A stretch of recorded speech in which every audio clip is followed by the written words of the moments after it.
It's been 5 days since the mudslides tore through and devastated our community. As you can see right now, I'm sitting here in my backyard and it feels like a ghost town. It's 4 days later. It looks like a beautiful day around me. Just a normal, beautiful day here in Montecito, and I can hear the birds chirping. But let me tell you, looks can be very deceiving. And in fact, let me just show you right down at the end of my driveway here. This is what it looks like on the bottom of my street.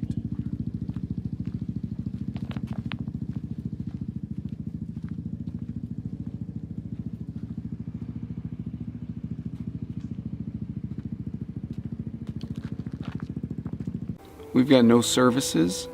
I don't have internet, cable. Luckily we do have power, so we don't have gas, water. We had water until yesterday where we had to boil, but at this point the water has come to a trickle out of the faucets, so I'm not sure what's happening with that. But the problem is we don't have access to any news. I have to go down the end of the driveway to the end of the street, about a 5-6 minute walk, to be able to send a text message or get a little bar or two of cell service. So I try and check social media and news to get as many updates as I can while we're up here. But when I was down there earlier, I was checking my social media and I saw a few too many comments, but a couple comments in particular that prompted me to make this video. So one of the comments I saw said, "FU 101 closure. I can't get through to Santa Barbara to see my boyfriend's concert." And it just, there was another one that said, who cares about Oprah and the town of Montecito? What really matters is us blue-collar workers who can't get through and get to work. These kind of heartless comments, they're really just so ignorant that, we have 19 confirmed dead. Many of these are neighbors of mine, a couple of them friends, and there's still 6 people missing out there. We've got a 2-year-old missing, amongst many others. And so for people to be, first of all, I can't understand this way of thinking at all. It's like, for some reason people, now this isn't everybody of course, but a group of people out there seem to feel that we deserve this type of tragedy because there's rich and famous that live here in the area and celebrities. And yes, Oprah, Ellen, Rob Lowe, they keep saying it on the news, and these are our neighbors down the street here, but that's not what the whole community is made out of. And they're good people, but first of all, it's everyday, normal, working people that also live here in Montecito. So, let me just tell you a quick story. So, when I was 16, I moved out of my house, out of my parents' house. They told me to make sure I know what I'm doing because I can never come back. And, looking back at that now, I think it was the best thing they could have ever done for me. But at the time, it was a struggle, a real struggle. I worked my ass off to make it through high school, then ended up making my way here to Santa Barbara and went to Santa Barbara City College. I loved it here so much that I never wanted to leave. But after college, I couldn't afford to live here anymore. And so I had to leave. But the day I was packing my boxes up and leaving town, I told myself, I'm going to do whatever it takes to make it back to this town.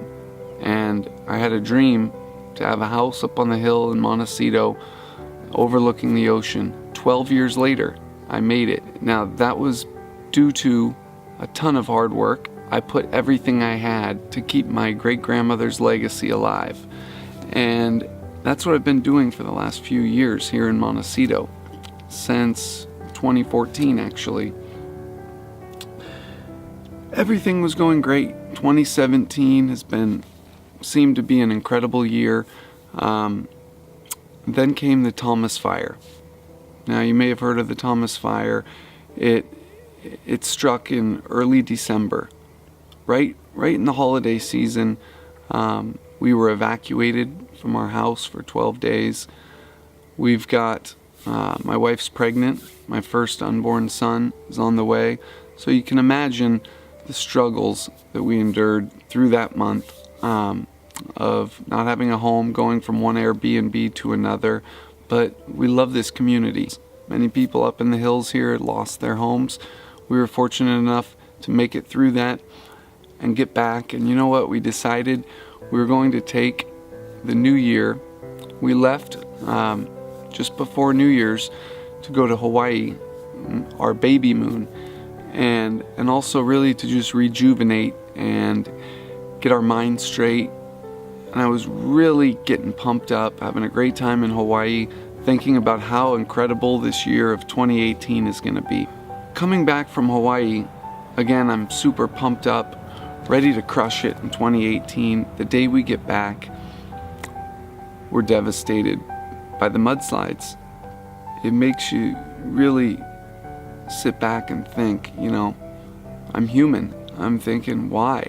Why has our community faced so much? Why has Mother Nature come through and just ripped through this beautiful town?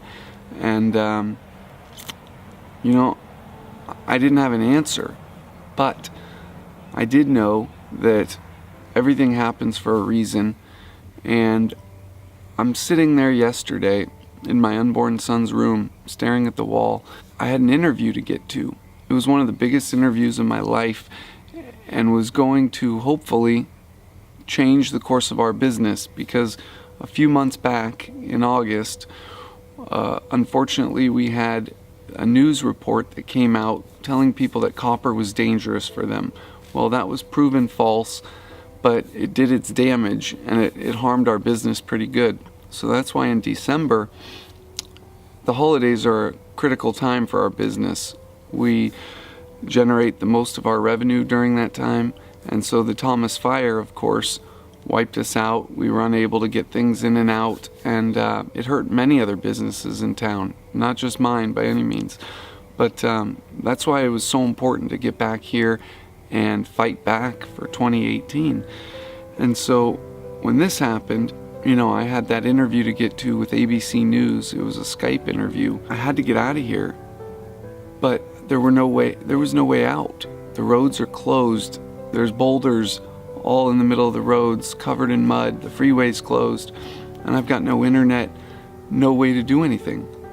But I knew if there's a will, there's a way. So I leave, go down my driveway, turn right, and here's what happened next.